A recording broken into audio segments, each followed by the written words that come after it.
Salut à tous. Aujourd'hui, nous sommes le samedi 11 octobre 2025 et notre cher ami Mark Sleboda est de retour parmi nous. Bon retour. Nima, merci de m'avoir invité. C'est toujours un honneur et un plaisir d'être sur Dialogueworks.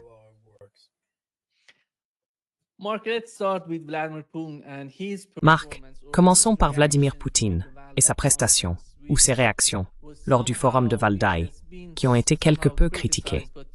Mais quelques analystes estiment que le président russe, dans son langage et dans sa réponse à l'Occident, face à l'escalade venant des États-Unis, notamment avec les missiles Tomahawk et ses nouvelles tensions, n'a pas été assez ferme. Mais ce que Poutine a dit, je m'en souviens, c'est qu'en ce qui concerne la Russie considérée comme un tigre de papier, il a affirmé que c'était en réalité l'OTAN. Si la Russie est un tigre de papier, alors l'OTAN a été détruite, vaincue en Ukraine.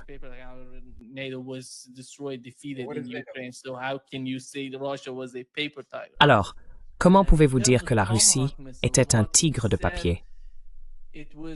Et en ce qui concerne les missiles Tomahawk, ce qu'il a dit, c'est que cela ne changera rien sur le champ de bataille, mais que c'est une escalade, car sans le renseignement américain, les cibles et l'opération, rien de tout cela n'est possible. L'utilisation des missiles Tomahawk n'est pas possible sans les États-Unis. Et hier, il parlait d'un nouveau type d'armes, des armes intercontinentales, que la Russie va annoncer. À mon avis, c'est un avertissement adressé à l'Occident. Comment interprétez-vous cela?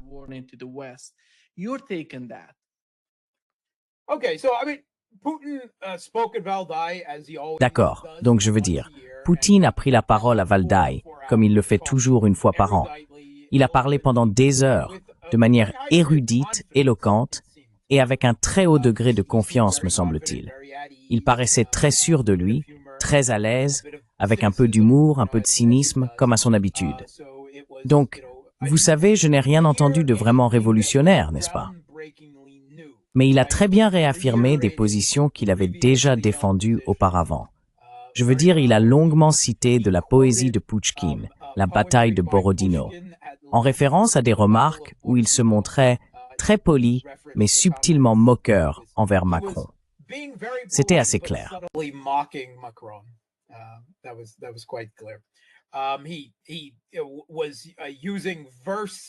Il utilisait des vers latins, des dictons et des proverbes latins célèbres, expliquant pourquoi les Américains sont autorisés à acheter de l'énergie à base d'uranium aux États-Unis, tout en interdisant à d'autres pays, comme disons l'Inde ou d'autres, d'en acheter. Et Poutine a cité un proverbe latin qui se traduit ainsi: « Ce qui est permis à Jupiter, Zeus, le chef des dieux, n'est pas permis à la vache. » Nous savons tous qui est la vache, n'est-ce pas? En réalité, n'importe qui d'autre. Donc je veux dire, c'était du Poutine pur jus.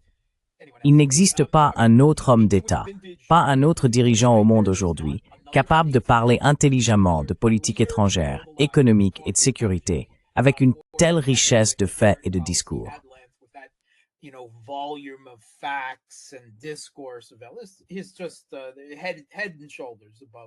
Il est tout simplement bien au-dessus du lot. Maintenant, une question s'est posée à propos de sa réaction face à ce qui est manifestement l'idée des États-Unis. Les États-Unis envisageant d'envoyer des Tomahawk à l'Ukraine, n'est-ce pas? Évitons les détails techniques et tous les problèmes liés à l'envoi de Tomahawk à l'Ukraine et concentrons-nous plutôt un instant sur les aspects politiques. Tout d'abord, il faut savoir que, ces 2 dernières semaines, les États-Unis ont déjà sérieusement intensifié leurs actions contre la Russie avec des frappes de missiles. Depuis un certain temps, la politique de l'administration Biden consistait à lancer des missiles HIMARS standards, qui sont en réalité des missiles balistiques de courte portée, des missiles du système de lance-roquettes multiples guidés sur, disons, le territoire continental russe.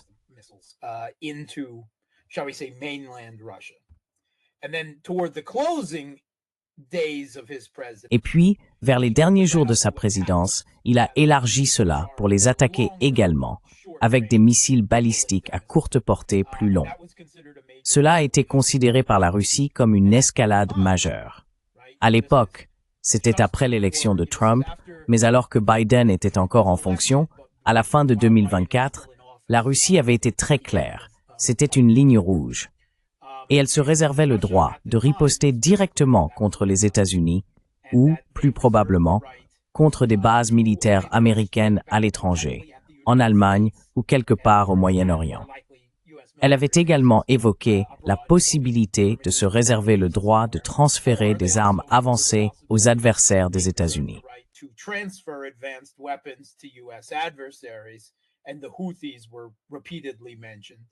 Et les Houthis ont été mentionnés à plusieurs reprises, le mouvement Ansar Allah au Yémen. De sorte que, vous savez, pour une sorte de réponse du type « œil pour œil », des missiles anti-navires ou quelque chose de ce genre pourraient être utilisés pour riposter contre les États-Unis. À ce moment-là, Trump a déclaré très publiquement à la télévision qu'il considérait cette escalade de la politique de Biden comme une folie, qu'elle était erronée et qu'elle mènerait directement à la Troisième Guerre mondiale. Il l'a dit clairement. Et je crois que c'est pour cela que la Russie n'a pas réagi. Il faut comprendre que chaque fois que les HIMARS sont tirés, qu'ils utilisent un missile HIMARS standard, un missile de système de lancement multiple de roquettes ou un missile attaque MS ou autre chose, c'est une attaque américaine contre la Russie. Le New York Times a rapporté à plusieurs reprises que chaque frappe de HIMARS reçoit un ciblage par satellite de la part des États-Unis et donc un feu vert pour la frappe. Mais plus encore, le gouvernement russe a clairement indiqué qu'il sait qu'il y a en réalité du personnel militaire américain qui tire avec ces systèmes avancés, n'est-ce pas? Que les Ukrainiens n'en sont pas capables, qu'il y a un codage sensible dans les missiles et que les informations de télémétrie doivent être saisies par des spécialistes américains. Ainsi, les Russes considèrent que ce sont les États-Unis qui tirent des missiles balistiques sur la plus grande puissance nucléaire du monde.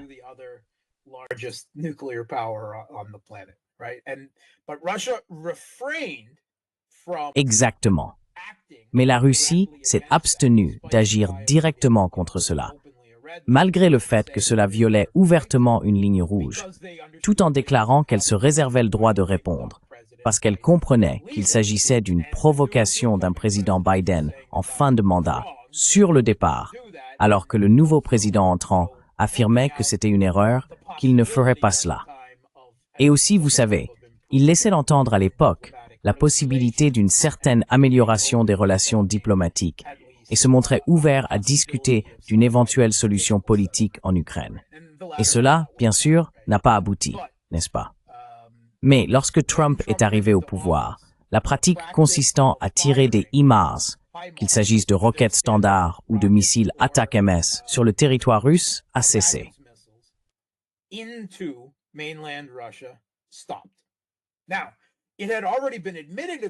Or, il avait déjà été reconnu dans la presse occidentale que les attaques MS ne faisaient rien, n'est-ce pas?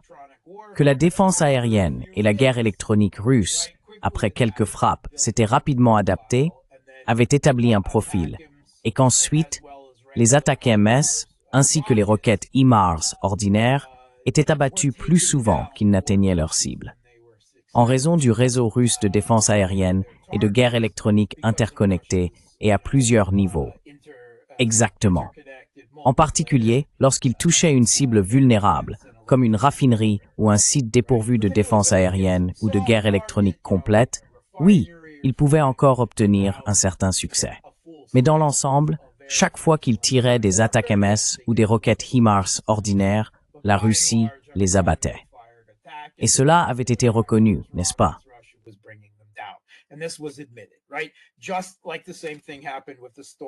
Exactement comme ce qui s'est passé avec le Storm Shadow et le Scalp, la bombe de petit diamètre lancée depuis le sol.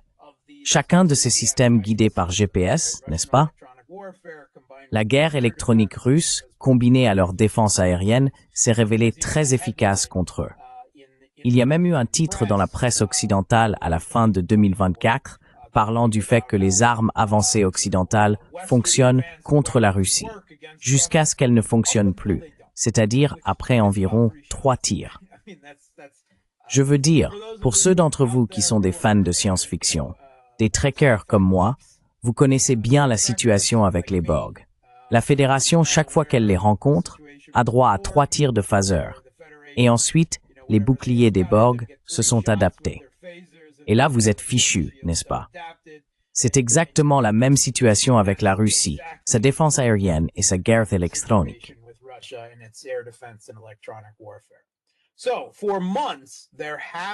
Donc, pendant des mois, il n'y a pas eu de frappe de HIMARS, qu'il s'agisse de roquettes ordinaires ou d'attaques MS, sur le territoire russe continental, n'est-ce pas? Je ne parle pas de Kherson, de Zaporizhia, du Donbass ou de la Crimée.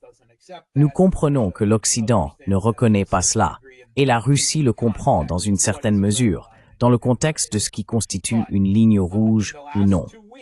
Mais au cours des 2 dernières semaines, il y a eu des attaques répétées de HIMARS en Russie, dans la région de Belgorod, visant particulièrement les infrastructures électriques. Et c'est la première fois que cela se produit sous l'administration Biden, n'est-ce pas? Et nous savons que c'est l'Amérique. Évidemment, ni les Américains ni les Russes n'en font grand cas, mais pour ceux qui suivent attentivement le conflit, ils savent que c'est une escalade sérieuse, n'est-ce pas?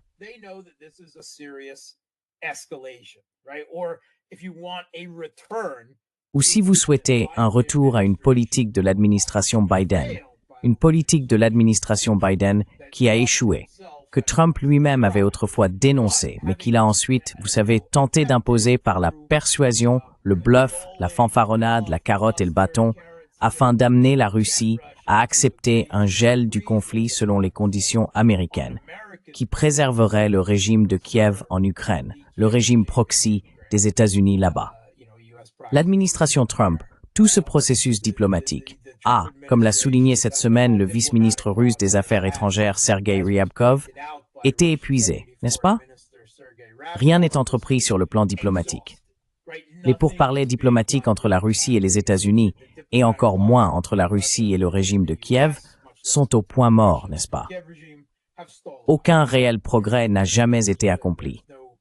Soyons honnêtes, les 2 parties sont encore trop éloignées, et l'Occident ne reconnaît pas encore qu'il a été vaincu.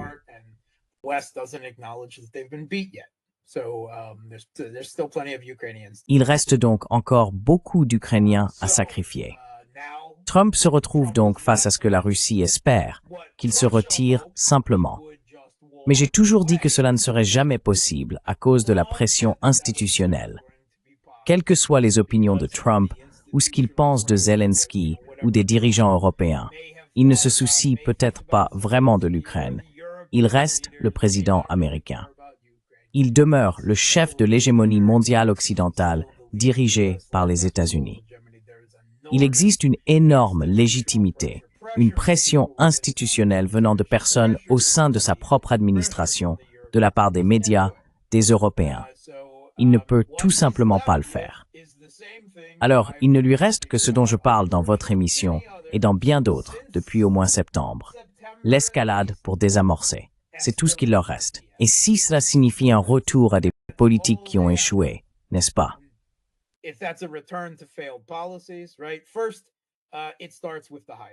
D'abord, tout commence avec les HIMARS, et c'est en cours en ce moment. C'est discret.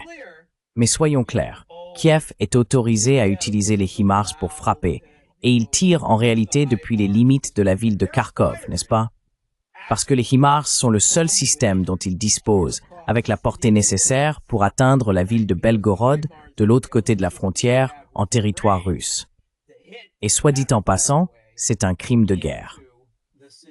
Tirer un système de lance-roquettes multiples depuis les limites d'une ville. Mais, vous savez, quand est-ce que cela a déjà dérangé les États-Unis? Autant dire que c'est Trump qui appuie sur le bouton. Autant le dire clairement. Soyons parfaitement clairs à ce sujet.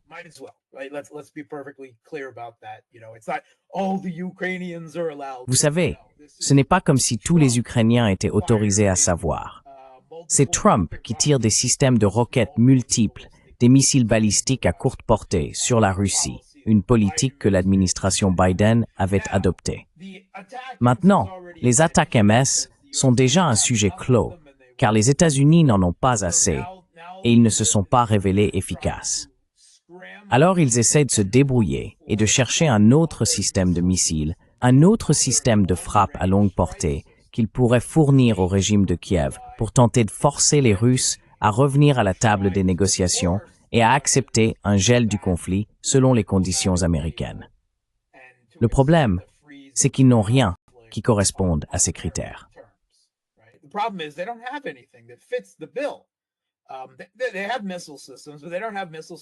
Ils disposent de systèmes de missiles, mais pas de ceux qu'ils peuvent facilement transférer au régime de Kiev. Les JASSM étaient considérés comme des missiles de croisière lancés depuis les airs, mais en réalité, ils devraient être tirés depuis des F-16. Et les pilotes du régime de Kiev s'écrasent déjà, rien qu'en les pilotant dans un rôle de défense aérienne. Ils devraient voler droit vers des avions russes bien plus modernes, dotés de radars à plus longue portée et de missiles air-air à plus longue portée. Le S-400 est très efficace pour abattre de grandes cibles comme des avions. Ce n'est tout simplement pas réaliste. Très bien.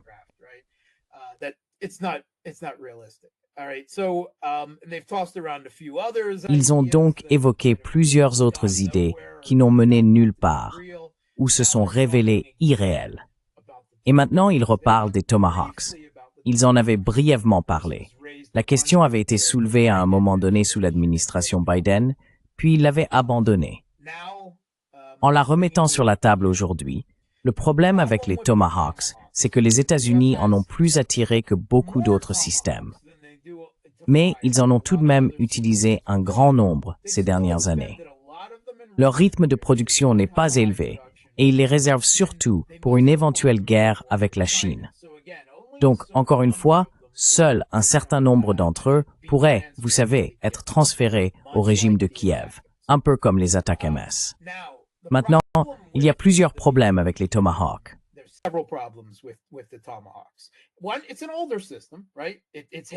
Premièrement, c'est un système ancien, n'est-ce pas?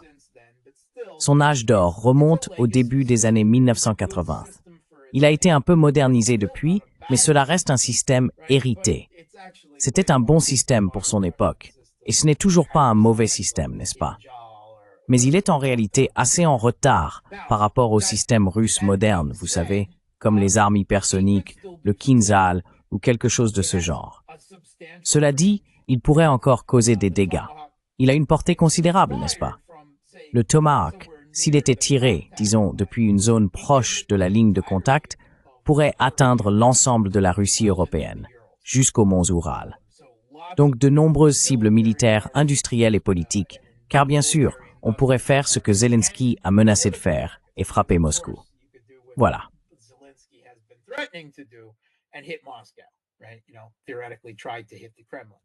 Tu sais, théoriquement, il pourrait essayer de frapper le Kremlin, mais il devrait quand même passer les défenses aériennes russes et la guerre électronique.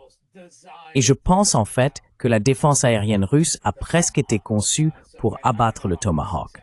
Donc je ne sais pas vraiment quel succès il pourrait avoir avec ça.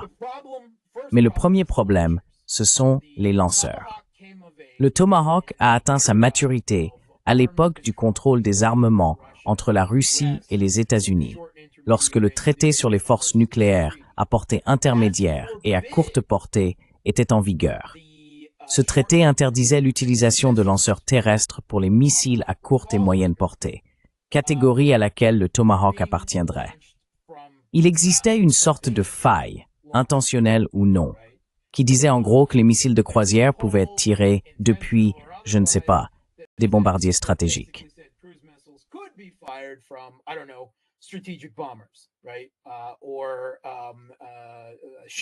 Exactement.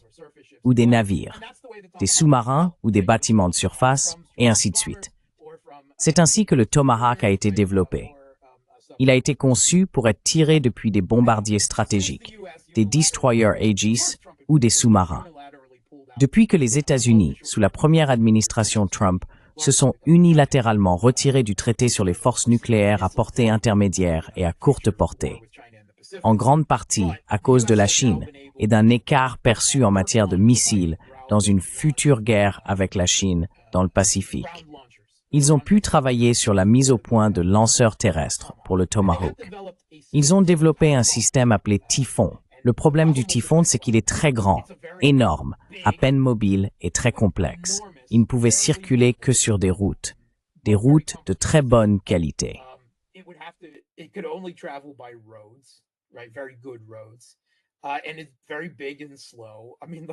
Et c'est très grand et lent. Je veux dire, une cible parfaite pour les Géran, les Lancet, les drones FPV russes ou n'importe quoi d'autre. Et apparemment, les États-Unis n'en ont en réalité que 2. Je ne vois pas qu'ils soient prêts à fournir ces lanceurs terrestres. Donc voilà le problème. Comment les lancer? Il y avait un article dans la presse britannique, je crois dans le Telegraph la semaine dernière, disant que le régime de Kiev se prépare à prendre possession de missiles Tomahawk américains qu'il ne peut pas tirer. La Russie est bien sûr au courant de tout cela. Oui, c'était dans le Telegraph. Oui, Telegraph. Ils le savent. Et la Russie n'est pas intimidée par le Tomahawk. Je veux dire, ils préféreraient ne pas avoir à s'en occuper, mais ils peuvent le faire. Ils ont déjà géré toutes les autres armes miracles qu'on a envoyées contre la Russie. Et Tomahawk n'a même rien de nouveau.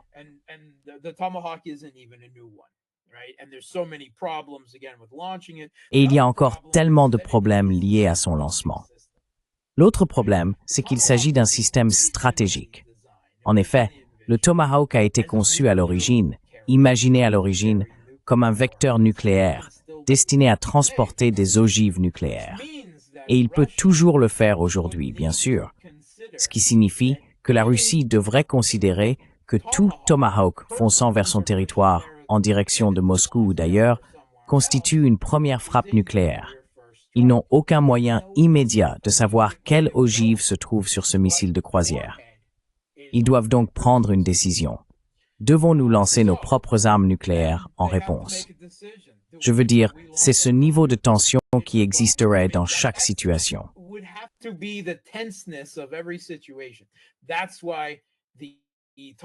C'est pourquoi le Tomahawk, parce qu'il s'agit d'un système stratégique, franchirait la ligne rouge des lignes rouges. Et cela nous placerait dans une position extrêmement dangereuse. Exactement. Et on peut bien dire, oh eh bien, les Américains ne tireraient jamais un missile nucléaire, jusqu'à ce qu'ils le fassent. N'est-ce pas? L'armée russe doit fonder ses décisions et ses réponses sur des scénarios de contingence, non sur des probabilités. Vous voyez? Ils doivent se préparer au pire des cas, car ce qui est en jeu dans toute situation, c'est l'existence même de la Russie en tant qu'État. Vous comprenez? Ils doivent donc prendre cela extrêmement au sérieux. Voilà tous les problèmes. Et c'est pour cela qu'il est si difficile de transférer les Tomahawks et de les rendre utiles. Nous avons également entendu, dans ce même article sur Telegram, et certains responsables ukrainiens en ont parlé, que le but principal de l'envoi des Tomahawks, du moins au départ, serait simplement de faire pression sur les Russes. Ils ne seraient même pas utilisés. Puis, peut-être qu'éventuellement, ils seraient autorisés à les tirer.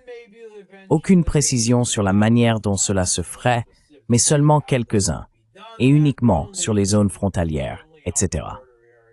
Et ensuite, vous savez, il parle d'une escalade progressive jusqu'à ce que la Russie accepte les conditions des États-Unis, ce qu'elle ne ferait jamais, car le Tomahawk n'est pas une menace sérieuse.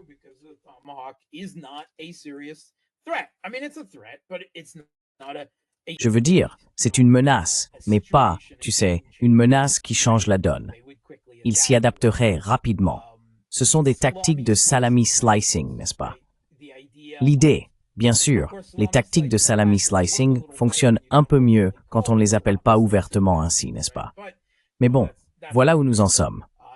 L'administration Biden a utilisé cette escalade graduelle, cette approche de la grenouille qui bout lentement dans la marmite, si l'on veut voir les choses ainsi, avec un certain succès contre la Russie. Parce que je me souviens d'un moment récent où Biden disait que le transfert de F-16 et de chars à l'Ukraine signifierait la Troisième Guerre mondiale. Et pourtant, tu sais, nous en étions déjà là, il y a quelques années.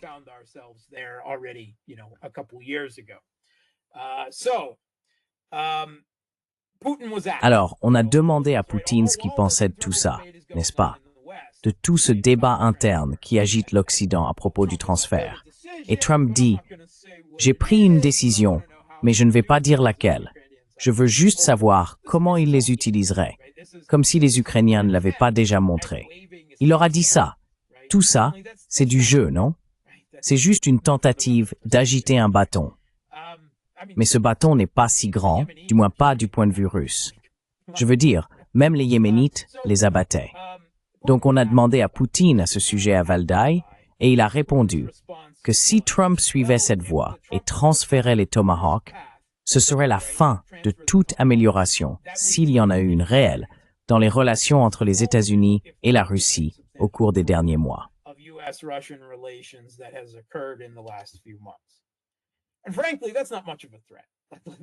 Et franchement, ce n'est pas vraiment une menace. Soyons honnêtes à ce sujet. Ce n'est pas une position ferme, ni une déclaration ferme. Et il y avait des voix mécontentes en Russie, à la fois parmi l'élite et parmi les commentateurs à la télévision, dans les médias, et ainsi de suite, qui disaient que cela ne dissuaderait rien, que la Russie devait immédiatement revenir à la politique dont on parlait à la fin de l'administration Biden. Si vous tirez des missiles sur nous, car c'est bien de cela qu'il s'agit, alors nous tirerons des missiles sur vous. Voulez-vous vraiment emprunter cette voie? Et Poutine ne disait pas cela du tout, rien de comparable. Et encore une fois, il y avait un certain mécontentement.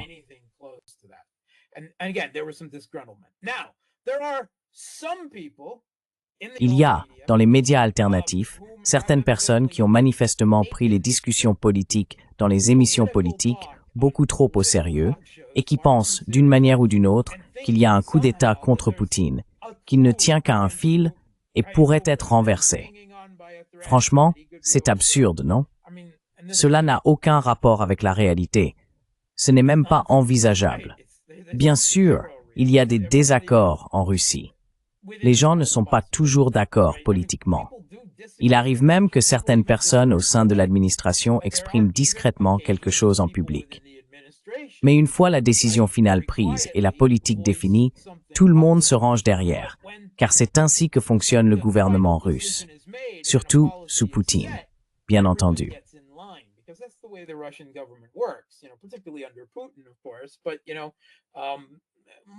Mais, vous savez, davantage dans le gouvernement russe que, disons, dans le gouvernement américain ou britannique, il existe, dans une certaine mesure, une verticale du pouvoir, n'est-ce pas? Cela fonctionne ainsi. On peut exprimer son désaccord ouvertement à huis clos, mais pas en dehors de ce cadre.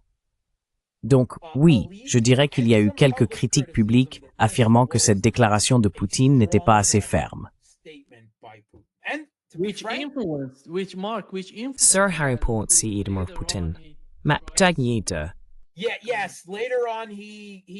Oui, plus tard, il a un peu essayé de revenir sur ses propos sans vraiment le faire. Maintenant, pendant la même semaine, il est un maître dans ce genre de manœuvre. Oui, c'est vrai, il l'est.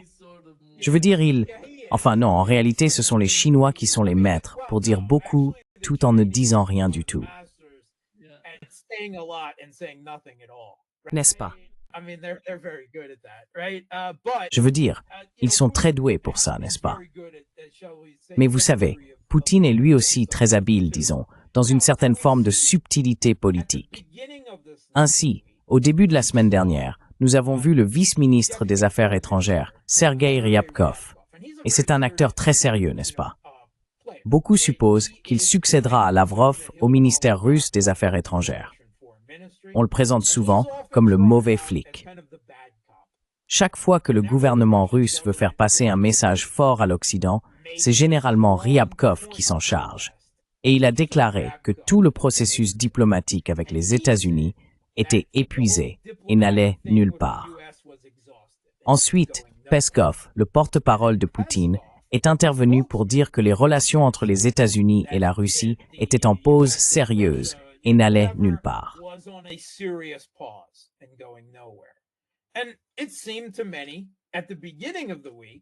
Et il a semblé à beaucoup, au début de la semaine, que ce petit jeu consistant, vous savez, à passer la pommade à Trump, ce jeu diplomatique, où ils espéraient, contre toute attente, pouvoir le manipuler pour qu'il se retire ou quelque chose du genre. Il était clair qu'ils y renonçaient, que ça n'allait évidemment pas fonctionner. Mais ensuite, ils sont revenus en arrière. Et nous avons vu qu'ils étaient revenus en arrière. Puis nous avons vu le conseiller personnel de Poutine pour la politique étrangère, Yuri Ushakov, un autre type important, sérieux, sortir et dire que, oh non, l'esprit de la querelle de l'encourage entre Trump et Poutine, ou peu importe comment on l'appelle, était toujours vivant, qu'il restait encore une étincelle d'espoir, ou quelque chose comme ça. Alors vous voyez, ça m'a juste fait lever les yeux au ciel. Je me suis dit, oh mon Dieu, il faut qu'on repasse par là. Donc, j'ai plutôt tendance à penser que Poutine est trop mou dans sa rhétorique, qu'il continue d'espérer contre toute raison. Mais encore une fois, je suis un analyste. Je n'ai pas à jouer à ces jeux diplomatiques.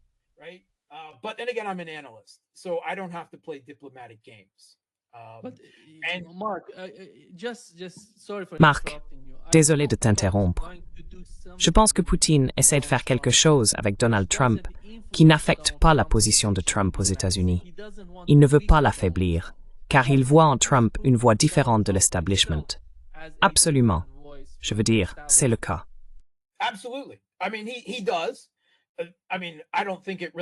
Je veux dire, je ne pense pas que cela ait vraiment de l'importance. Je ne pense pas que Donald Trump décide réellement de grand-chose, non? Personnellement, je crois que ce sont les institutions qui le font. Même au sein de sa propre administration, il a des gens, tout comme pendant son premier mandat, dont l'objectif principal est de le manipuler, de ne lui présenter qu'un nombre limité d'options politiques parmi lesquelles il doit choisir, et ainsi de suite. John Bolton a reconnu à quel point il était facile de manipuler Trump pendant la première administration. Il y a des gens, tout le monde le fait. Trump invite les gens à le manipuler. Il ne lit rien. C'est un idiot. Il faut que ce soit court et percutant, avec beaucoup d'images, quand on lui présente des options politiques.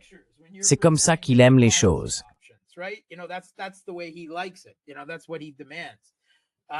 Tu sais, c'est ce qu'il exige.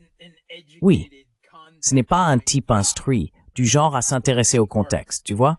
Ce n'est pas comme ça qu'il fonctionne. Donc tu sais, il a des gens au sein de sa propre administration qui s'en chargent. Des gens, l'État profond, des services de renseignement, des services de sécurité, tout le monde. Et je ne pense pas qu'il ait vraiment le droit de faire grand-chose. Poutine a déjà commenté cela. De temps en temps, un président américain arrive en pensant qu'il va faire les choses différemment, et puis, comme il le dit, les hommes en costume noir débarquent et lui expliquent comment le monde fonctionne vraiment. Et c'est là qu'en est Trump. Mais tu sais, Trump, il se voit un peu comme un roi, ou le dieu empereur de l'humanité, si tu veux.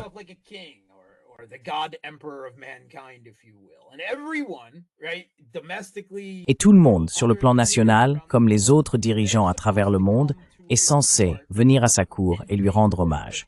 C'est comme ça que ça fonctionne. Donc le jeu, c'est la flatterie. Faire appel à son narcissisme, lui accorder ceci, lui accorder cela, ne jamais être en désaccord avec lui sur quoi que ce soit. N'est-ce pas? Je veux dire, et Poutine fait cela. Maintenant, comme Trump considère Poutine, vous savez, sérieusement, comme un... Je pense qu'il l'idolâtre un peu, honnêtement, non? Mais là, on entre dans la psychanalyse, donc c'est peut-être au-delà du champ de l'analyse de politique étrangère. Mais quoi qu'il en soit, Poutine est un peu meilleur à ce jeu-là, à manipuler Trump.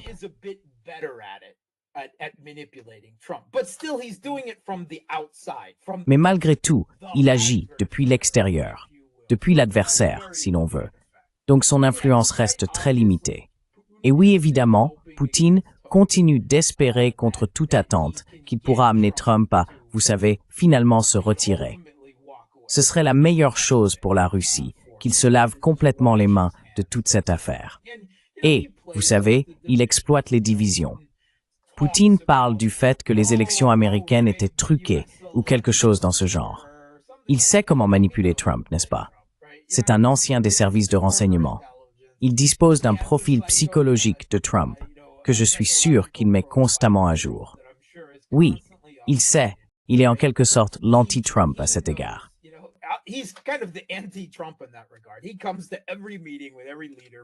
Il arrive à chaque réunion avec chaque dirigeant très bien préparé. Il sait comment appuyer sur tous leurs boutons, les choses à dire, tout cela. Poutine est un maître en la matière. Cela dit, dès qu'ils l'ont fait sortir de la pièce avec Poutine, il est retombé dans l'endoctrinement de l'establishment américain et des gens de sa propre administration. Quelle que soit la compréhension ou le bref moment de camaraderie qu'ils ont pu avoir en personne à Anchorage. Quelque chose que Trump voulait évidemment, tu sais, désespérément. Au final, ses effets, je suis d'accord avec Ryabkov, c'est une impasse, non? Ça ne mène nulle part. Si Poutine veut espérer contre toute espérance, très bien. J'ai été clair, je ne fais pas dans l'espoir.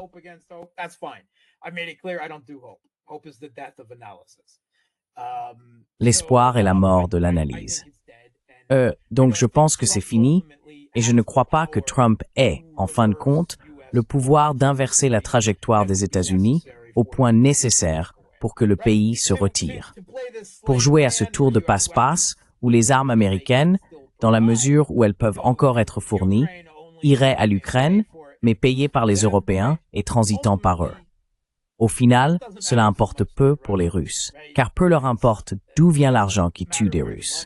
Si la quantité reste la même, si la quantité d'armes change, disons diminue, alors c'est une autre histoire. Mais vous savez, Poutine joue le jeu.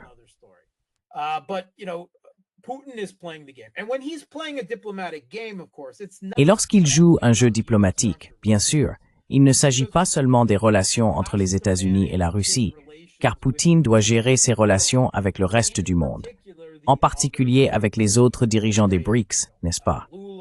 Lula, Modi et les autres. Ils n'ont pas tellement à se soucier de la Chine. Ils savent que la Chine est de leur côté.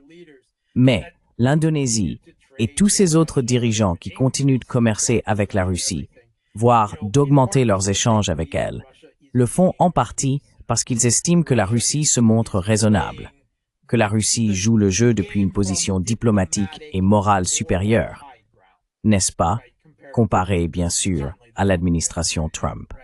Il y a donc plusieurs éléments que Poutine prend en compte.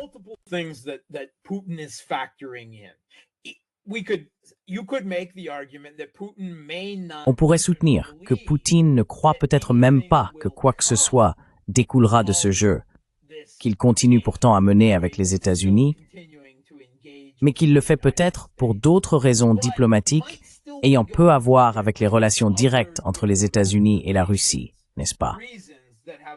Et la possibilité d'un quelconque succès à ce niveau-là, c'est possible, bien sûr. Mais encore une fois, c'est plutôt sans importance, car en tant qu'analyste, vous savez, en tant que journaliste, nous avons le droit de discuter de ces choses-là. Nous n'avons pas à jouer à ces jeux. Donc je ne vois pas cela mener nulle part. Mais il faut garder à l'esprit qu'il y a eu un certain mécontentement, tant au niveau national que parmi les élites, à propos de la réaction de Poutine face à la possible escalade de Trump.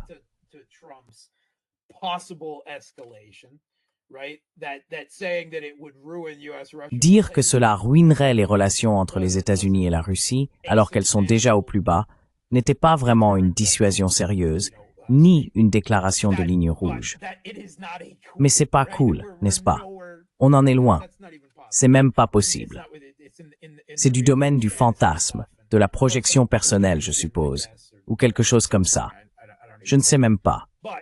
Mais, tu vois, c'est ce qui nous amène à la situation actuelle. Et tout ce qui est publié dans les médias donne l'impression que c'est déjà réglé.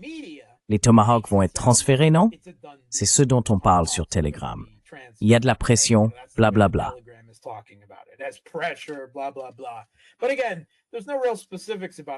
Mais encore une fois, il n'y a pas de véritable précision sur la manière dont ils tireraient réellement. Il est possible qu'ils puissent bricoler un lanceur plus léger, basé au sol, beaucoup plus petit et plus maniable que le Typhon. Mais si c'est le cas, ils le feraient quand même, tu sais, apparemment à l'improviste.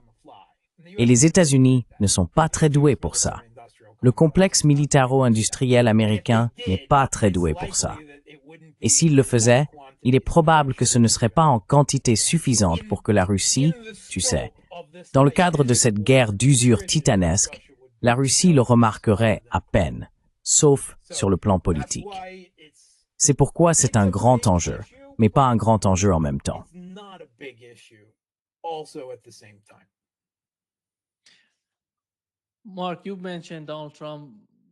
Marc, tu as mentionné Donald Trump. Il voulait vraiment remporter le prix Nobel de la paix. Mais tu sais, au final, quelqu'un du Venezuela l'a obtenu. Pour la paix, tu sais, après la guerre. Vois-tu la situation au Venezuela comme étant d'une certaine manière liée à ce qui se passe? Je parle de la phase finale avec la Russie. Oh oui, ce n'est pas une fin de partie avec la Russie, n'est-ce pas? Nous sommes dans la fin de partie.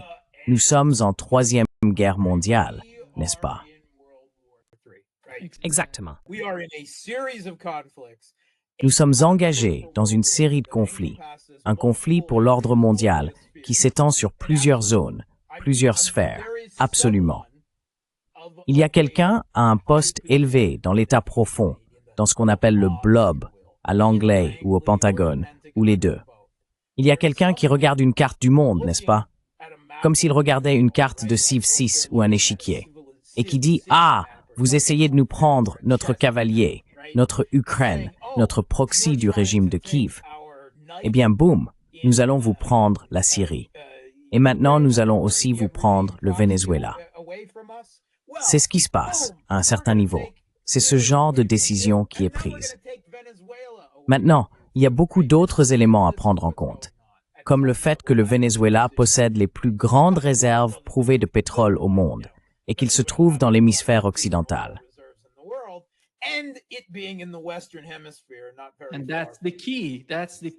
Et c'est là la clé. C'est la clé, Marc, je pense. Le pétrole vénézuélien est la clé. Parce que les États-Unis, Scott Bessent, il y a seulement 2 jours, ont réitéré le même type de raisonnement que celui de l'administration Trump, que la Chine et l'Inde devraient cesser d'acheter du pétrole russe, qu'elles doivent acheter du pétrole américain. Mais ce n'est pas, après tout, du moins dans le cas de l'Inde, abordable pour eux. Pour que l'Inde se tourne vers les États-Unis et achète là-bas, comment pourrait-il rendre cela abordable? À long terme, le Venezuela pourrait être une option, le cas du Venezuela, où ils peuvent influencer le marché. Oui.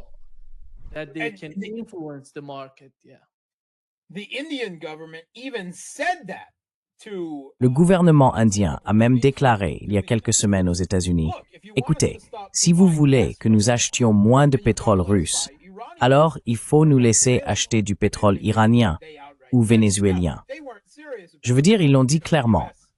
Bon, ils n'étaient pas vraiment sérieux, mais vous savez, les États-Unis, eux, le sont terriblement.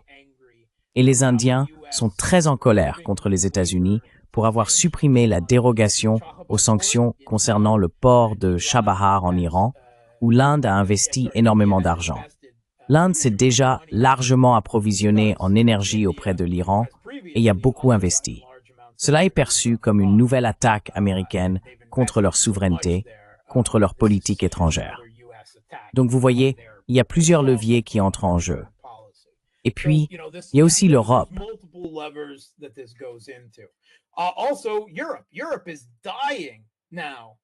L'Europe est en train de mourir aujourd'hui à cause d'une pénurie d'énergie. Et toutes les cargaisons de GNL américains hors de prix dans le monde ne peuvent pas compenser ce qu'elle a perdu. Mais si tout à coup, elle recevait de l'énergie vénézuélienne expédiée, cela l'aiderait vraiment, non? Cela l'aiderait vraiment. Donc vous savez, il y a plusieurs niveaux à cela, plusieurs raisons d'agir ainsi. Une autre raison est que le gouvernement vénézuélien est faible. Par exemple, si Trump cherche une victoire, ils ont très peu d'options contre la Russie. Ils ont tenté une frappe de décapitation rapide, un changement de régime contre l'Iran, et l'Iran s'est révélé bien plus coriace et bien plus capable de riposter. Épuisant les ressources américaines et israéliennes, leur talon d'Achille, leur stock limité d'intercepteurs de défense aérienne de manière assez complète.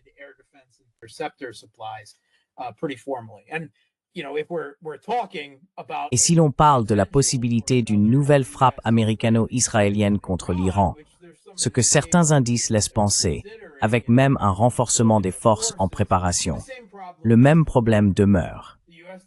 Les États-Unis ne disposent pas d'assez d'intercepteurs de défense aérienne pour protéger Israël, encore moins Israël, plus toutes les bases militaires américaines au Moyen-Orient, tout en fournissant à l'Ukraine et à Taïwan, et en se réorientant vers la Chine et tout le reste. La production est simplement insuffisante, et ils n'ont pas réussi à l'accroître. Le Pentagone a ordonné au complexe militaro-industriel américain de doubler, voire de quadrupler, la production d'une douzaine de missiles, n'est-ce pas? Et l'un d'eux est assurément le Patriot, l'intercepteur PAC-3.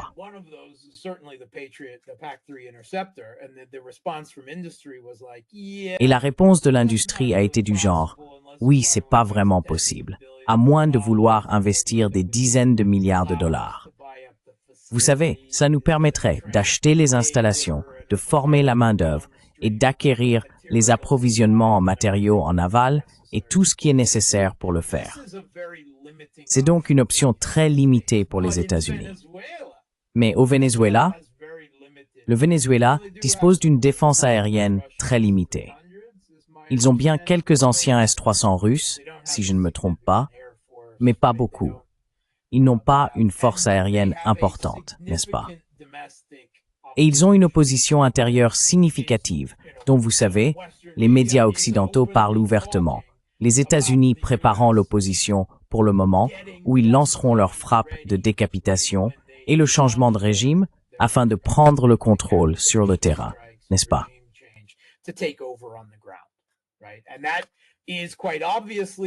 Et c'est bien évidemment ce qui s'est passé avec ce prix Nobel de l'impérialisme. Pardon, le prix Nobel de la paix. Mon erreur. C'est juste un grand feu vert, non? Nous n'allons pas te donner le prix Nobel de la paix cette fois, Trump, mais nous allons approuver ton changement de régime au Venezuela, parce qu'au fond, cela aiderait aussi beaucoup notre situation énergétique en Europe, n'est-ce pas? Enfin, c'est exactement ce qu'ils ont dit. Et Trump cherche une victoire. Il ne peut pas en obtenir une contre la Russie, il ne peut pas en obtenir une contre la Chine, et il n'a pas réussi à en obtenir une contre l'Iran. Mais le Venezuela, ça ressemble au fruit le plus facile à cueillir. Voilà.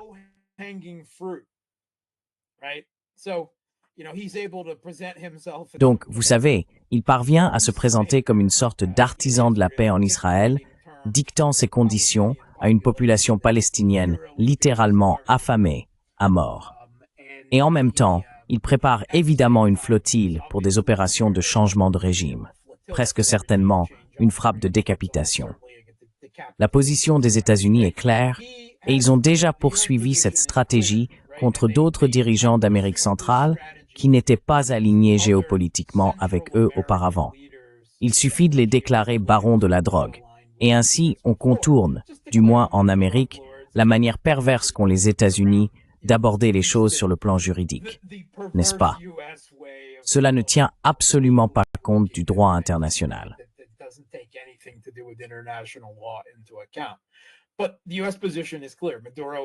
Mais la position des États-Unis est claire.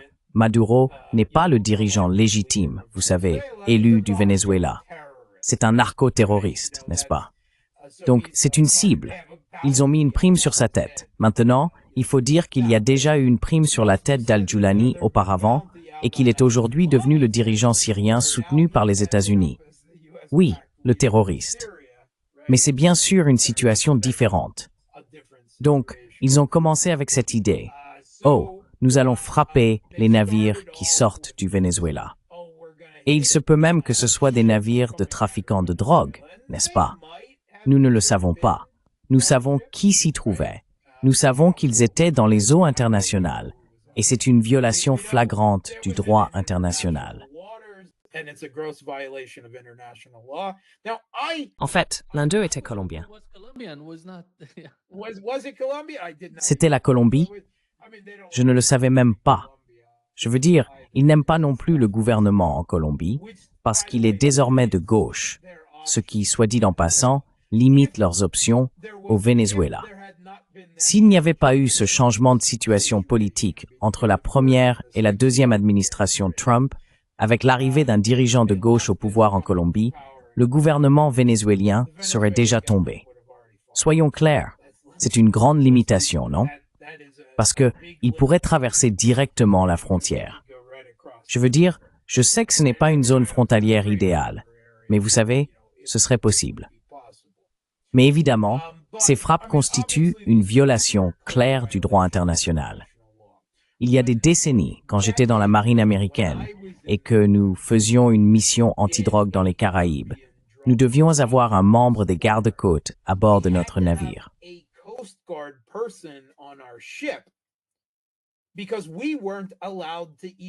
Parce qu'on n'avait même pas le droit de détenir, et encore moins de tirer sur, un navire que l'on pouvait soupçonner de transporter de la drogue. Il fallait qu'un officier des gardes-côtes soit présent, puis qu'il monte à bord et fasse tout le reste. Et franchement, ces bateaux étaient bien plus rapides que notre vieux croiseur. Alors on s'arrêtait, tu vois? C'était ridicule, mais tu sais, évidemment, Trump fait maintenant sauter des navires en mer. Il a déclaré sur son compte Truth la semaine dernière qu'il n'y avait plus de navires à frapper, donc ils allaient devoir passer à la terre ferme et s'en prendre au cartel de la drogue là-bas. Non? Et ce qu'il veut dire, bien sûr, c'est le gouvernement vénézuélien.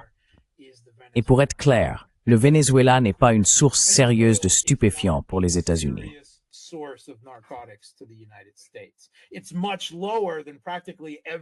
C'est bien plus bas que pratiquement tous les autres États d'Amérique du Sud ou d'Amérique centrale, non? Je ne dis pas qu'il n'y en a pas, mais cela n'a certainement rien à voir avec le gouvernement vénézuélien. C'est un prétexte évident pour éviter la situation. Trump aurait dit « Je suis contre le changement de régime » il y a seulement quelques mois quand il était au Moyen-Orient. Et maintenant, il est clairement passé du côté le plus bas. Vous vous souvenez de l'USAID. Je sais qu'il y a beaucoup de gens qui ont espéré beaucoup de choses de Trump.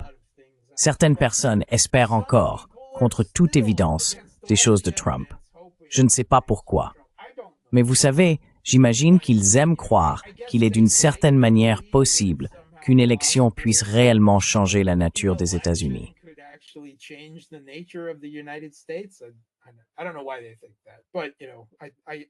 Je ne sais pas pourquoi ils pensent ça.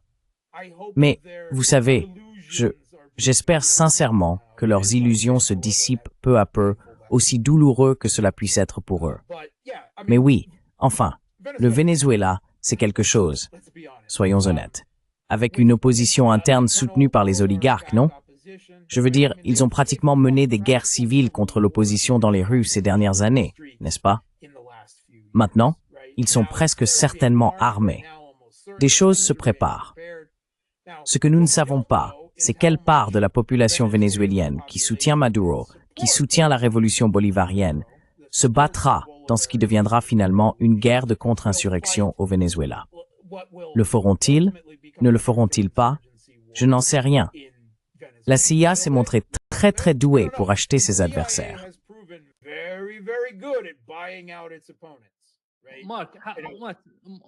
Marc, comment vois-tu les choses? Je pense que la Russie, l'Iran et la Chine devraient faire quelque chose à ce sujet. Ils ne peuvent pas simplement regarder ce qui est arrivé à la Syrie se reproduire. À long terme, le Venezuela sera bien plus important que tout le reste.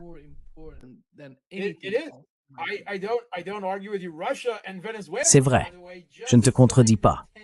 La Russie et le Venezuela, d'ailleurs, viennent de signer un partenariat stratégique de 10 ans, n'est-ce pas? Cet accord a été promulgué par Maduro il y a seulement quelques jours, le jour du 73e anniversaire de Poutine. Mais voilà le problème.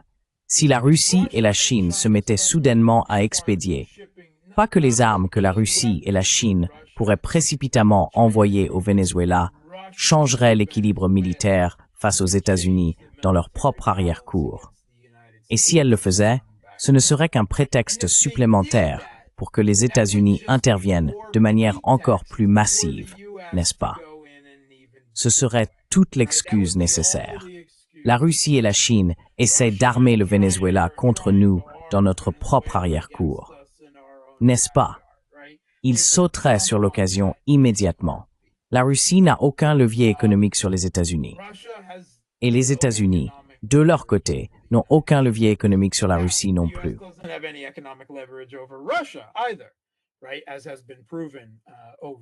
Exactement, comme cela a été prouvé au cours des dernières années. Donc la Russie est hors jeu. Je veux dire, il n'y a rien qu'elle puisse faire militairement qui changerait la donne, et rien qu'elle puisse faire sur le plan économique. La Chine n'a pas la capacité de projection militaire. Je veux dire, elle pourrait faire comme les États-Unis, je ne sais pas, en déployant des troupes chinoises au Venezuela comme force de dissuasion. Si vous faites la guerre au Venezuela, vous la faites contre nous. Mais les États-Unis considéreraient probablement cela comme un défi géopolitique direct. Et je ne pense pas que Trump, si on devait faire une psychanalyse de Trump, il réagirait très négativement et on pourrait bien se retrouver dans une troisième guerre mondiale. Mais soyons francs, la Chine n'a pas l'habitude d'agir de cette manière.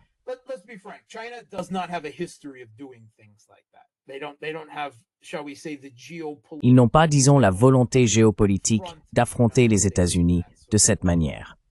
Donc il ne reste que la Chine sur le plan économique. Et nous voyons une nouvelle guerre commerciale se rallumer soudainement depuis une semaine ou deux, n'est-ce pas? Avec la Chine qui renforce ses contrôles sur les terres rares, les États-Unis qui maintiennent leurs restrictions sur les semi-conducteurs, et maintenant, on parle de taxer les ports et les navires. Et voilà que Trump a annoncé de nouveaux droits de douane de 100%. La guerre commerciale entre les États-Unis et la Chine revient à un état de conflit commercial total. Mais cela concerne surtout les intérêts chinois.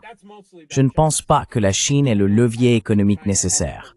Enfin, elle peut affronter les États-Unis par le biais de sa propre économie, mais utiliser cela pour protéger efficacement le Venezuela sur le plan géopolitique. Je ne crois pas.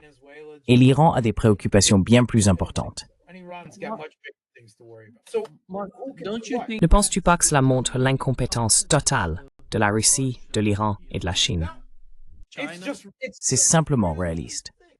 Je parle des BRICS. Pourquoi est-ce que les BRICS, c'est un club de discussion? Les BRICS n'ont aucun pouvoir. Je veux dire, les BRICS, c'est surtout de l'aspiration et du non-sens, et peut-être le germe possible d'un nouveau système économique alternatif ou quelque chose du genre. Mais je veux dire, les BRICS incluent aussi des pays comme l'Égypte et les Émirats arabes unis, qui accueillent des bases militaires américaines et reçoivent une aide des États-Unis. Les gens se font de sérieuses illusions sur les BRICS, tant sur leur capacité que sur ce que leurs différents membres ont réellement l'intention d'en faire, sur ce qu'ils sont capables de faire. C'est simplement la réalité. La Russie et la Chine restent à bien des égards, en particulier en matière de projection de puissance, bien en deçà des États-Unis. Et c'est l'arrière-cour des États-Unis. C'est l'hémisphère occidental. Le gouvernement vénézuélien a une petite armée. Ils ont une puissance militaire limitée.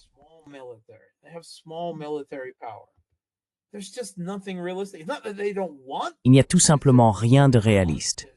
Non pas qu'ils ne le veuillent pas, ils ne veulent certainement pas que cela arrive, mais quoi qu'ils fassent, cela ne ferait probablement qu'aggraver la situation. Et ils ont tous des priorités plus importantes. Ils peuvent, à un certain niveau, je suis sûr qu'ils en parlent, vous savez, au Kremlin, à Pékin. Et vous savez, à un moment donné, ils se disent probablement, eh bien, s'ils font cela, ils vont juste s'enliser dans une autre guerre de guérilla. Et nous verrons bien comment cela se passera pour eux. Comment cela s'est-il passé pour eux en Libye? Donc, vous savez, cela peut être l'argument. Et il y a une part de vérité. Mais au bout du compte, ce n'est qu'un moyen de se rassurer, n'est-ce pas? C'est un « nous ne pouvons rien faire ». Mais c'est réaliste. La Russie ne peut pas protéger le Venezuela.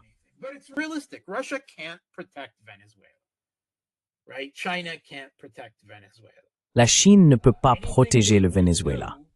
Quoi qu'elle fasse, disons que la Russie et la Chine envoient des troupes là-bas comme une sorte de dispositif humain de dissuasion, elles ne pourraient pas arrêter les forces américaines. Elles n'ont pas la capacité d'envoyer et de ravitailler suffisamment de troupes pour faire une réelle différence. Mais ce serait une déclaration de guerre géopolitique ouverte, non? Je veux dire, ce serait une escalade tellement énorme que je ne pense pas que ni la Russie ni la Chine soient prêtes à aller aussi loin pour l'instant. À atteindre ce niveau de confrontation avec les États-Unis au sujet du Venezuela, qu'elles ne peuvent au fond pas sauver. Elles ne le peuvent tout simplement pas. Elles n'ont pas le pouvoir de le faire. Ce n'est pas une bonne situation. Mais, vous savez, il se passe évidemment des choses en coulisses dont nous n'avons pas connaissance.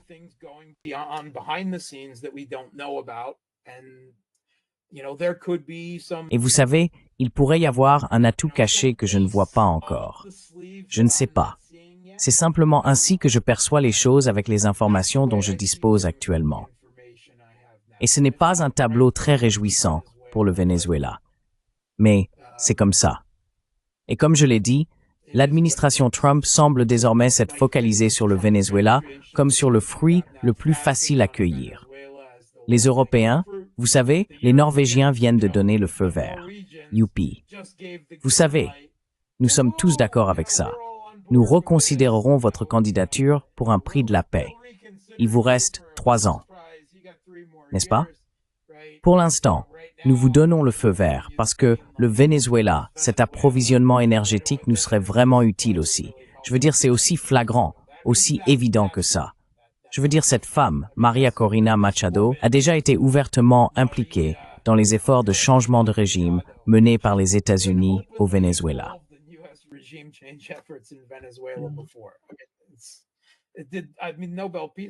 Je veux dire, le prix Nobel de la paix. Allons donc. C'est tellement flagrant et tellement transparent à ce stade. Poutine. Bon, il y avait 2 choses à propos de ce prix Nobel. L'une que j'ai trouvée amusante, c'est que Zelensky, en Ukraine, a déclaré qu'il nominerait Trump pour le prix Nobel de la paix si seulement Trump lui donnait les Tomahawks, ce qui était tellement juste de la part de Zelensky et tellement révélateur de la réalité du prix Nobel de la paix. Certains diront « Oh, la contradiction, l'oxymore, paix, Tomahawks ». Mais la vérité, c'est que le prix Nobel de la paix s'est tellement dégradé au fil des décennies qu'il est évidemment devenu dénué de sens. Vous savez, c'est juste le tampon d'approbation de l'hégémonie mondiale occidentale dirigée par les États-Unis. C'est tout, non?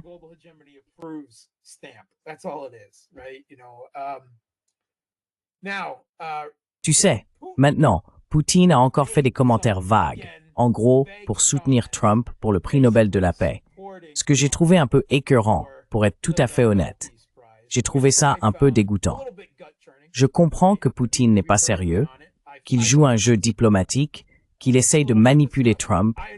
Encore une fois, je ne pense pas que ce jeu ait le moindre intérêt. Mais tu sais, ce n'est pas moi qui prends les décisions au Kremlin. Ils ont bien plus d'informations que moi. Donc voilà. Poutine continue de jouer à ce petit jeu de flatter Trump outrageusement, et c'est clairement ce que c'était, même si ça m'a un peu retourné l'estomac. Mais bon, c'est en partie ce qu'on a vu se mettre en place. C'est un monde à 6 faces. Que veux-tu?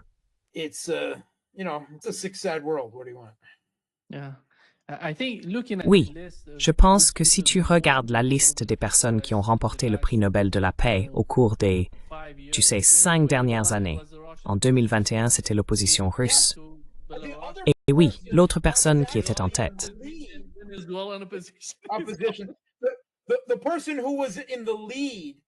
La personne qui était en tête, soi-disant en avance la veille, était en réalité la femme de Navalny, Navalnaya, qui n'a absolument rien fait, n'est-ce pas?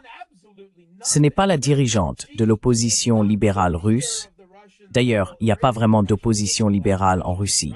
Elle vit en Occident et n'a jamais organisé quoi que ce soit avec l'opposition libérale russe non plus. Ils ne la considèrent certainement pas comme leur dirigeante. Mais Biden l'a manifestement désignée et nommée comme la chef de l'opposition russe aux États-Unis. N'est-ce pas le, disons, gouvernement fantôme américain? Et elle était sérieusement envisagée. Donc je veux dire, la Russie se disait, vous savez, on aura soit Trump, soit Navalnaya, soit cette garce au Venezuela.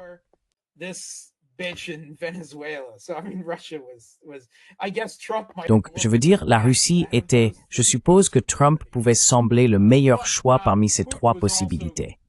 Mais Poutine a également été clair dans ses déclarations en disant que le prix Nobel de la paix ne signifiait plus grand-chose, qu'ils avaient, disons, détérioré la marque avec certains de leurs autres choix. Donc on pourrait aussi dire que Poutine disait « Eh bien, vous savez, ce n'est pas moi qui prends cette décision. Je ne décide pas si Trump le reçoit. Mais si cela ne veut plus rien dire, pourquoi ne pas le donner à Trump ?» Je veux dire, je peux imaginer ce genre de cynisme dans les discussions au Kremlin. Donc, voilà, cet élément était présent. Et encore une fois, personnellement, j'ai trouvé cela un peu écœurant, mais je comprends qu'il joue un jeu diplomatique auquel, en tant qu'analyste, je ne suis pas obligé de participer.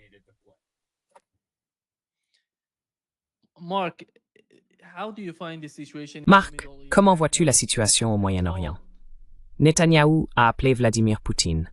Ils ont eu un entretien téléphonique, au cours duquel il a dit qu'il n'était pas disposé à attaquer l'Iran, qu'il n'était pas intéressé par une nouvelle guerre avec l'Iran, directement avec l'Iran. Mais personne ne croit vraiment ce que dit Netanyahou. Alors, quels sont... D'accord, tout d'abord, ton raisonnement logique serait: quels sont les avantages et les inconvénients si Israël décide d'attaquer l'Iran?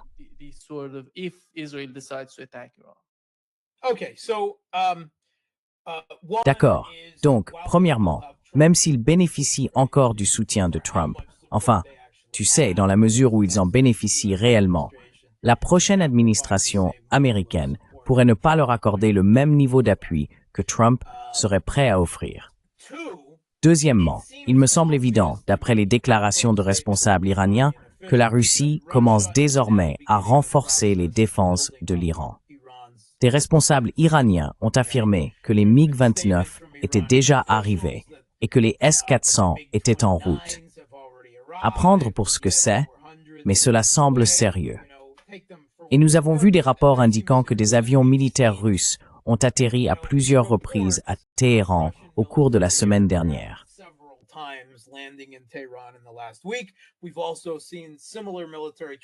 Nous avons également vu des transports militaires similaires en provenance de Chine et même un en provenance d'Arménie. Donc je veux dire, on pourrait soutenir que les États-Unis et Israël comprennent qu'il faudra du temps pour mettre en place ces systèmes. Des années, n'est-ce pas, afin qu'ils soient réellement efficaces. Un système de défense aérienne et de guerre électronique interconnecté, intégré et à plusieurs couches, comme celui de la Russie, prendra beaucoup de temps à établir. Il vaut donc mieux frapper maintenant, avant qu'il ne soit pleinement opérationnel. D'un autre côté, il y a le fait que la raison pour laquelle la dernière opération a été annulée. Pourquoi l'Iran a dit « on abandonne, oncle Trump, viens nous sauver ». C'était parce que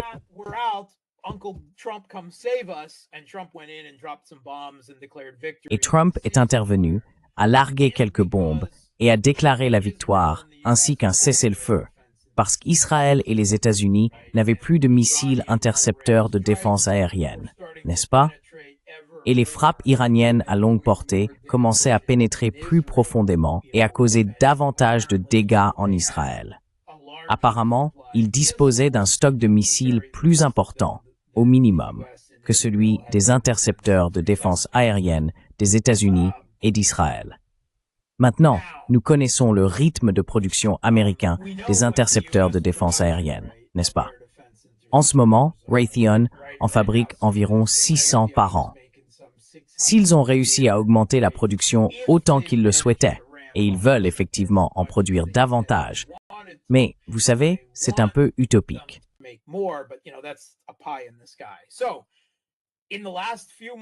Donc, ces derniers mois, ils n'ont pas réussi à réapprovisionner suffisamment leurs intercepteurs de défense aérienne pour mener cette opération. Donc, une fois de plus, ils devraient compter sur l'espoir d'une autre frappe de décapitation ou sur la destruction d'un nombre suffisant de lanceurs de missiles iraniens, n'est-ce pas? C'est essentiellement tout ce qu'il leur resterait. Les mêmes espoirs qui ne se sont pas réalisés lors de la première attaque contre l'Iran, tu sais, celle d'il y a quelques mois. C'est donc un problème. Et j'ai été surpris quand cette attaque a été lancée, pour être honnête, parce que la première chose que j'ai dite, c'est qu'ils n'avaient pas assez de défense aérienne. Et effectivement, c'est pour cela qu'ils ont dû l'arrêter finalement.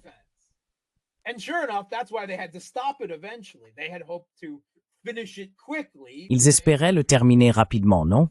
Avec les frappes de décapitation et l'activité du Mossad en Iran, mais rien de tout cela n'a vraiment, tu sais, fonctionné autant qu'ils le pensaient. Peut-être qu'ils estiment avoir un meilleur plan. Je pense qu'Assad a probablement brûlé beaucoup d'atouts en Iran, mais je n'en suis pas sûr. Ce serait donc leur espoir. Mais encore une fois, le talon d'Achille des États-Unis, à ce stade, c'est la défense aérienne. Cela limite leurs options militaires contre l'Iran, contre la Russie, contre la Chine. Le seul pays contre lequel cela ne limite pas vraiment leurs opérations, c'est le Venezuela. Parce que le Venezuela ne dispose d'aucun atout à longue portée significatif. N'est-ce pas? N'est-ce pas?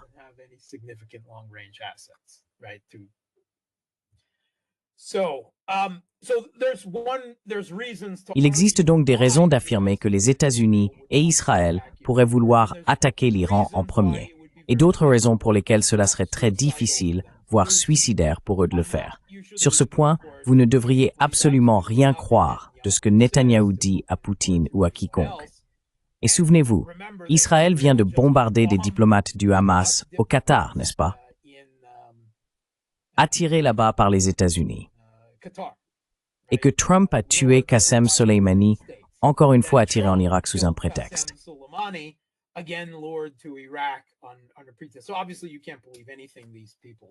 Il est donc évident qu'on ne peut pas croire un mot de ce que disent ces gens. Mais, vous savez, je ne pense pas que la Russie compte là-dessus.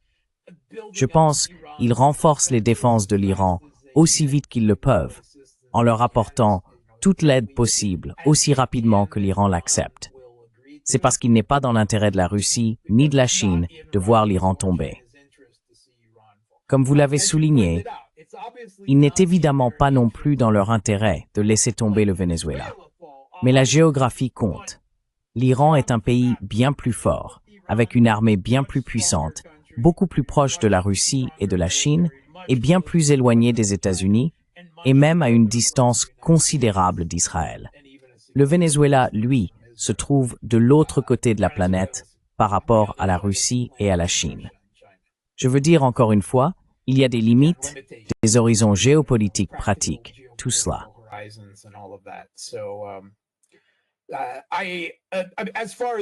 En ce qui concerne cet accord de paix, je veux dire c'est évidemment une capitulation du Hamas, dictée par les États-Unis, n'est-ce pas? Le Hamas est censé se dissoudre, il est censé se désarmer. Certains de ses membres pourraient être autorisés à partir en exil, d'autres bénéficieraient d'une amnistie. C'est bien le plan, non? Il n'y a aucune promesse d'une solution à deux États. Ce n'est pas prévu. Ils disent que le plan en 20 points reconnaît cela comme l'aspiration du peuple palestinien, mais sans rien offrir de concret. À ce stade, il reste très peu d'options. Le Hamas est dans une situation très difficile. Sa direction a été anéantie, et au-delà de cela, le peuple palestinien ne peut plus supporter davantage. Il y a littéralement des dizaines, voire des centaines d'enfants palestiniens qui meurent chaque jour de faim et de malnutrition à ce stade.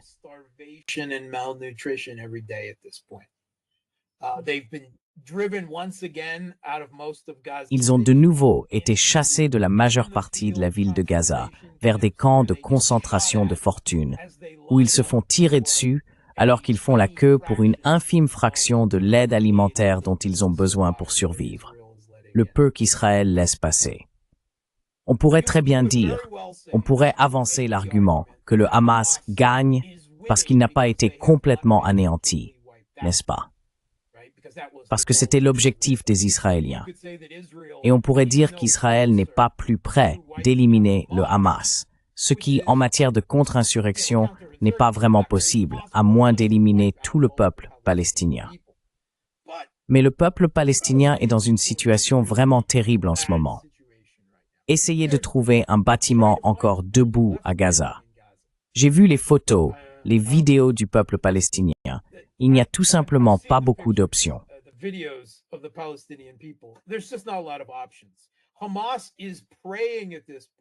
Hamas prie en ce moment pour que Trump et ses partisans interviennent. Il compte sur les garanties de Trump, ce qui, à mon avis, revient à peu près à Trump faisant confiance à Netanyahou, afin qu'il force Israël à mettre fin à la guerre, car la situation de Hamas est vraiment désespérée. Et déjà, Israël dit « Ah oui, ces prisonniers palestiniens que nous étions censés libérer dans le cadre de cet échange d'otages des deux côtés. Eh bien, nous ne relâchons que ces 10 types, ou 60, ou peu importe, et les autres non. » Ils reviennent déjà sur leurs engagements.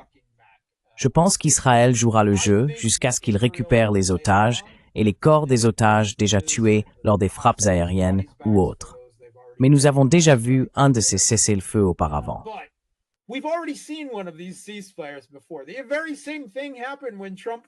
Exactement la même chose s'est produite lorsque Trump est arrivé au pouvoir. Les gens semblent l'avoir oublié pour une raison quelconque. Cela a été très loin, puis tout s'est effondré quand Israël a recommencé à tuer des Palestiniens. C'est presque certainement ce qui va se passer cette fois encore. Et une fois de plus, encore plus qu'au Venezuela, personne ne peut rien faire pour les arrêter, car personne n'est prêt à faire la guerre aux États-Unis. Ce qu'il faudrait, en fin de compte, pour les Palestiniens, qui sont divisés et n'ont même pas un État sur lequel tout le monde s'accorde de toute façon, sauf les Houthis. Mais vous savez, c'est parce que les Houthis sont un peu comme les Fremen fous du monde réel.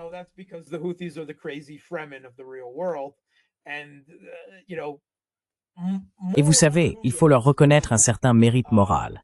Ils attirent bien sûr beaucoup de représailles sur leur propre pays, ce qui ne les a jamais arrêtés évidemment. Vous savez, la moitié de leur direction politique vient d'être anéantie par Israël il y a environ un mois. Mais les Houthis, à eux seuls, ne vont pas non plus arrêter Israël à long terme. Je veux dire, il y a cela. C'est moral, on peut défendre cet argument. Mais personne d'autre n'est prêt à le faire. Personne d'autre n'a vraiment la capacité de le faire.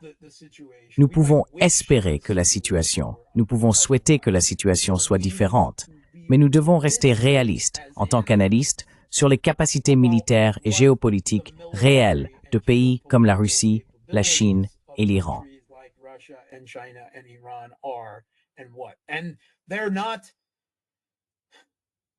Et ils ne le sont pas. Lorsque la Russie, la Chine et l'Iran parlent d'un monde multipolaire, 80% de ce discours découle du fait que cela sert leurs propres intérêts nationaux. Lorsqu'ils s'alignent les uns avec les autres, c'est parce que cela répond à leurs intérêts nationaux.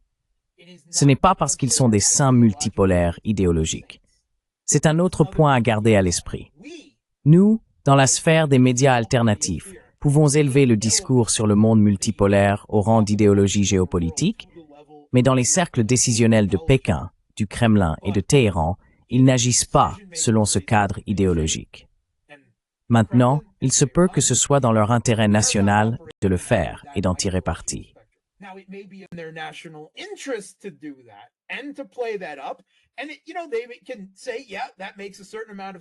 Et vous savez, ils peuvent dire « oui, cela a un certain sens », mais au final, ce n'est qu'un infime pourcentage des facteurs qui entrent en jeu dans les décisions qu'ils prennent. Entrer en guerre avec les États-Unis pour le peuple palestinien, qui est déjà brutalement opprimé depuis des décennies, n'arrivera tout simplement pas. Les États-Unis iraient en guerre si quelqu'un essayait d'arrêter Israël. Ce n'est tout simplement pas envisageable. Le monde multipolaire n'en est pas encore là, et la Chine, la Russie et l'Iran n'ont ni la capacité ni la volonté d'entrer en guerre avec les États-Unis. Certainement pas pour la Palestine, et très probablement pas pour le Venezuela non plus.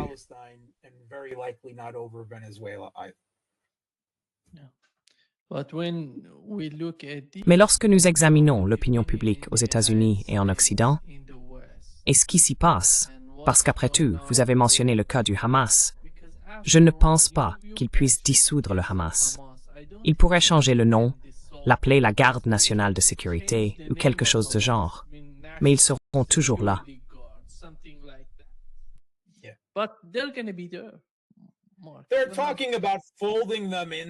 Ils parlent de les intégrer à l'autorité palestinienne. Ça ne va pas très bien fonctionner. Je veux dire, l'autorité palestinienne, ce sont des collaborateurs. Tout cela ne va tout simplement pas marcher. Je ne pense pas que cela fonctionnera du tout. Je pense qu'en fin de compte, Israël recommencera à tuer des Palestiniens à Gaza. Donc tout ça deviendra caduc à un moment donné, n'est-ce pas? Je ne pense pas que ce soit un plan diplomatique réaliste. Je ne crois pas que ce plan en 20 étapes se concrétisera un jour. Évidemment, on peut identifier de nombreux problèmes à venir de ce genre. Mais encore une fois, je ne pense pas qu'il deviendra un véritable point de blocage, car je pense que tout s'effondrera bien avant cela. Et Israël en portera la responsabilité ultime.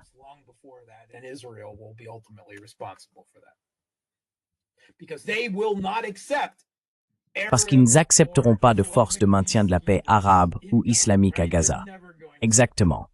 Ils n'accepteront jamais cela. Je veux dire, quelque chose se produira et ils en rendront Hamas responsable. Ce sera exactement comme la dernière fois. Et les États-Unis l'accepteront parce que Israël, Hamas, n'est-ce pas?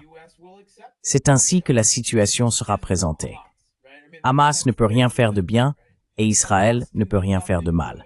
C'est ainsi que ce sera présenté dans les médias occidentaux et par l'élite politique américaine qui compte dans cette situation. Et on peut parler des sondages d'opinion aux États-Unis. Les sondages d'opinion aux États-Unis ne valent strictement rien en matière de politique étrangère. Ils ne l'ont jamais fait.